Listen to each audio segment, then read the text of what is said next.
Hey everyone, this is Dusty with Rebel Gaming coming at you with an IMO, a gamer's thoughts. But before we get started, I just want to let you know that Hope for Jenna is still going on, and there will be a link at the bottom in the description that will link you to, of course, the Rebel Gaming website, Hope for Jenna, and the items that are up for bid on eBay, and all proceeds go to Hope for Jenna, of course, to find an alternative treatment for her leukemia.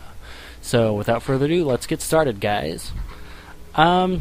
This week's IMO and Gamer's Thoughts, I've decided to actually show a video to you guys, so you guys can, instead of just listening to me, you guys can actually watch something. But I'm gonna be talking about the single player on the older consoles, versus on the newer consoles. With the older consoles, I mean, that's pretty much, what was there was single player, and they did have some multiplayer feature to it. Of course, you'd have to have a friend sitting right next to you with a controller plugged in, but I mean that was the extent of multiplayer. With the Sega, with Super Nintendo, and I mean that worked fine. Worked actually really great for many years. Whenever you would get a game, it would actually provide kind of like a little backstory in the instruction manual, which I really liked because you got to feel kind of for the game before you even start playing it. And you get to know kind of a little bit of the plot and everything. So that was that's what was really cool. And now with the newer consoles, they don't really focus much more on single player as they do, of course, with the multiplayer. With single player, most of the games, I mean, they'll run between maybe 4 to 6 hours long, and I mean they're usually pretty quick because of course most of the time they're focusing on multiplayer. Now some games like of course Dragon Age, Mass Effect, they have really great single player. I mean, because that's what they're focusing on. They are focusing on the single player rather than multiplayer, because there's of course not really multiplayer in those games. Of course, Final Fantasy is still focusing on single player, which they've always had. Just about any RPG you'll find nowadays, has just single player, which I actually appreciate, because sometimes playing multiplayer can actually get kind of boring, believe it or not. Games like first-person shooters, they generally don't focus on the single player as they do with their multiplayer, because their big thing is the multiplayer. That's one reason why Call of Duty is so big, is because they concentrate on multiplayer instead of single player. Because I'm repeating myself. I really don't like most of the first-person shooter single players that are out. Some of them can be pretty good. Some of them can, of course, be really bad. Bulletstorm, the single player for Bulletstorm was really fun. I liked that. The one I really didn't like, as far as single player wise, was actually Call of Duty Black Ops. I couldn't really get into the story.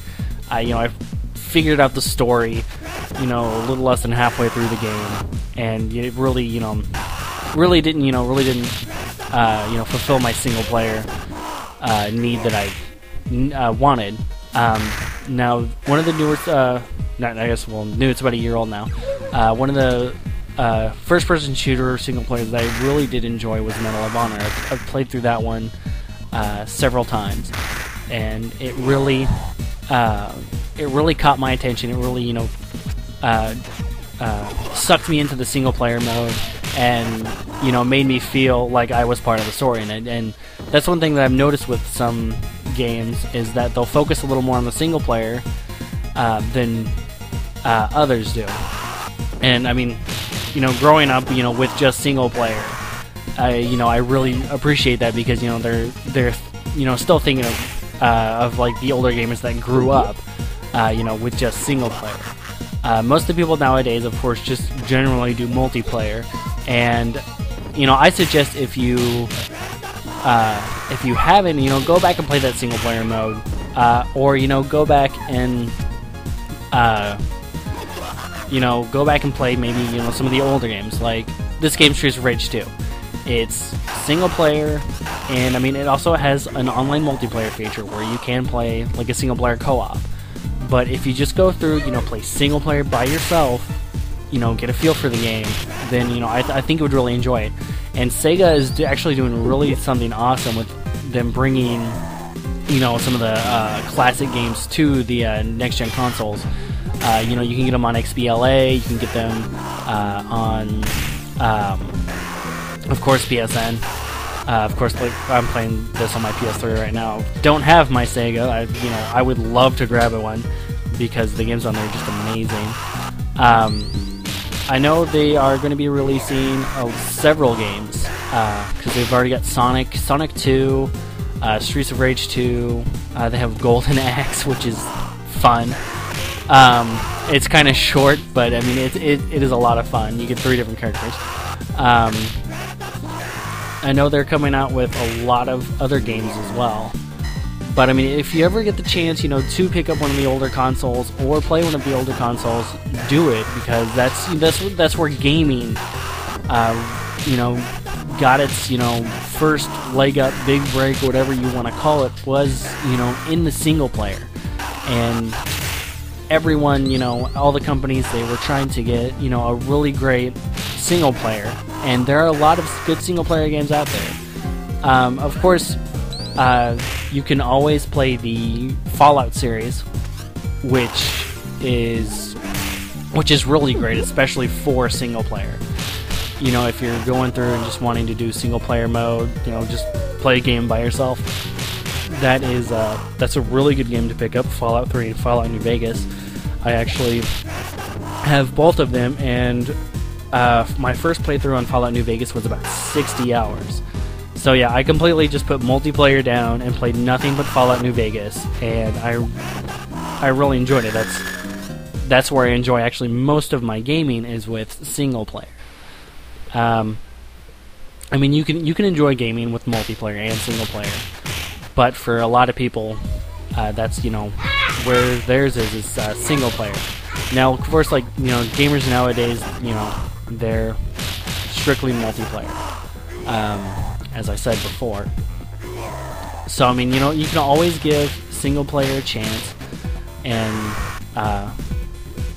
see how it is, and see if you like it or not. I mean, of course, there's going to be some single player games out there that you will not like, and there'll be those ones that you sit there and you just play and play and play. I've played actually several hours on Streets of Rage 2 because I mean, it brings me, like I said, it brings me back to when I was younger and when I was, playing nothing but single player, and I really liked it. Now, there are, of course, other games out there besides this one, as I said before. So that actually wraps things up here. So, you guys can comment down in the section. Let me know what you guys think, whether if you prefer single player or multiplayer, and we will see you guys next time at Rebel Gaming, and the new IMO, A Gamer's Thoughts, will be coming your way next week.